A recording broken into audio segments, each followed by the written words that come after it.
Hello, everyone. I'm here with another surprise release video review to talk about the new single that Hayley Williams just dropped, titled Leave It Alone, quickly on the heels of her debut single as a solo artist, Simmer, which I have already reviewed on this channel and I will link in the description. I had mixed feelings about that track. I really got down with the emotion and the vulnerability that was exposed, the experimentation. However, I did not think the song sonically delivered very well. I didn't feel like it was fully constructed to the point it could really stand on its own 2 feet as a memorable song.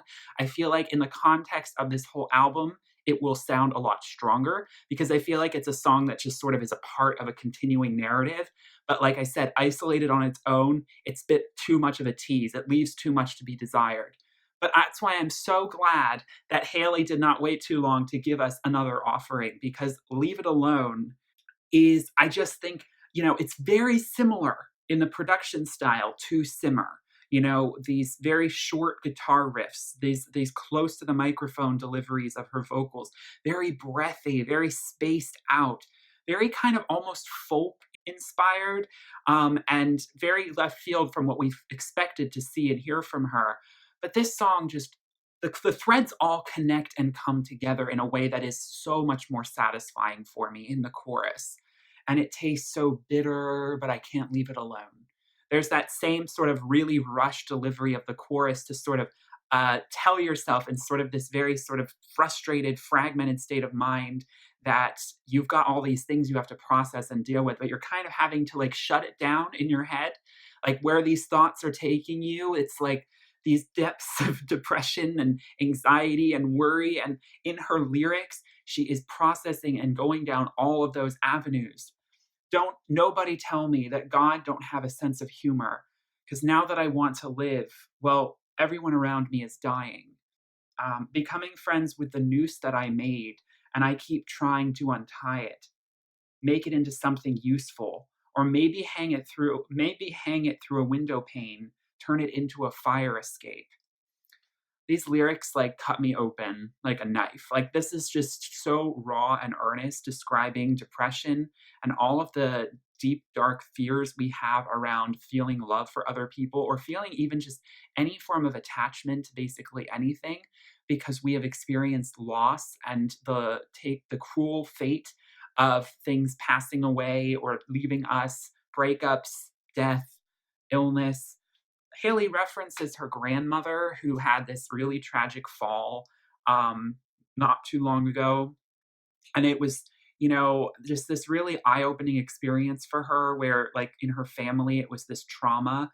And it was such a shock. And it really had her second guessing and, like, kind of spiraling out, because on top of that, she was dealing with losing her husband, losing band members, losing friends and family to other illnesses, and seeing what's going on in the world around us. I mean, it's really, really easy to, all you see is things decaying. All you see are things dying, is love falling apart.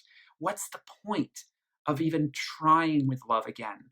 There's an interview with Zane Lowe with Hayley that I need to listen to the full thing up. But at the snippet that I heard, this song is in particular about processing the sort of emotion around love and understanding that, like, part of her just doesn't want to love anything anymore, because she's so certain that that love is going to end. What's the point of it all? Like, what really is the point of pursuing and continuing to explore a relationship or to form these connections? Because it ends up being so so harmful, it feels. And of course, anyone who's suffered from depression or loss can relate. I mean, you have to turn that on its head and understand that that negative thought processing is completely one-sided, and you're not seeing the other side of the picture, which is that every day new relationships are constantly forming, just as old ones do decay.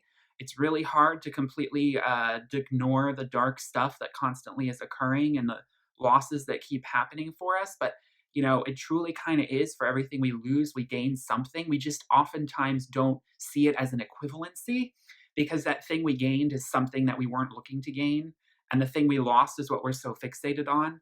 But I truly do believe that in our lives, there actually is this continual equilibrium of, unexpected things that we do lose, but things that we gain that we don't even realize we're gaining. And of course, maybe it's not always positive things we're gaining. And of course, there's, negative things that we can lose too. It can go the other way, but all too often we get hung up on the positive things that we lose and the negative things that we seem to gain from that, which is oftentimes a sense of emptiness and postpartum depression, so to speak. Who else am I going to lose before I am ready? And who's going to lose me? I mean, the trepidation and the fear that is evoked in this song is so palpable. I just, I don't know. I feel, and watching the music video for me, this was like Hayley Williams becoming, the forest nymph, Björk goddess that we all knew she could be. I think the song sort of feels like a cross between Joni Mitchell and Stevie Nicks and Björk in terms of the styling and the makeup and the way the music video was shot. Her in some sort of cocoon type situation, being birthed from something, possibly from herself. Um, and there's so much to unpack, but at the end of the day, it unravels for you so delicately. This song is definitely something that's meant to get under your skin. Like I said, she's not going for massive, huge radio hits with these singles. She is going for songs that are about, those late night putting in your headphones, really being in your feelings and vibing to an emotion that is translated and transmuted through this music and through the imagery and visuals she's giving us. And it just makes me all the more excited for Petals for Armor and what we have to see in store for us. I bet she will release more songs leading up to the album, but in the interest of time for me, and also just because this is going to be sort of a new rule, if she releases new songs for this album, I am not going to review them until the album comes out. I probably will stick to that rule. I wasn't even going to review Leave It Alone, but to be completely honest, it would have been of such a disservice for me to have spent all this time talking about Simmer, a song that I got to be honest with you, it's not really one I'm adding to my playlists. I appreciate its existence. I'll listen to it in the context of the whole record. But Leave It Alone is the song that I can, actually play on its own and kind of get really sort of and feel satisfied in terms of the long wait that we have before we get to hear the whole project. So, good job, Hayley. I mean, I've heard some people say these songs are boring, that these aren't going anywhere. People need to clean the wax out of their ears from all the pop garbage that they're consuming all the time, okay? Things don't always have to be upbeat. And also, things don't have to be a traditional ballad.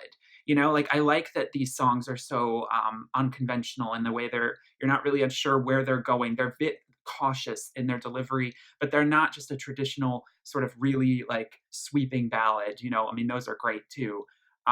This song feels like a little journey through, microcosms of earth and emotion and feeling. And that's why Björk comes to mind, because it's kind of very Vespertine in a way. That album and the way the song is produced and everything, it's very crisp, and it's about those micro notes, and the humming and the vocals harmonizations. It's a very delicate, gorgeous song. And it's a song that I want to see lift off, and carry us above the darkness and the depression and the weightedness, because at the same time, this song is heavy.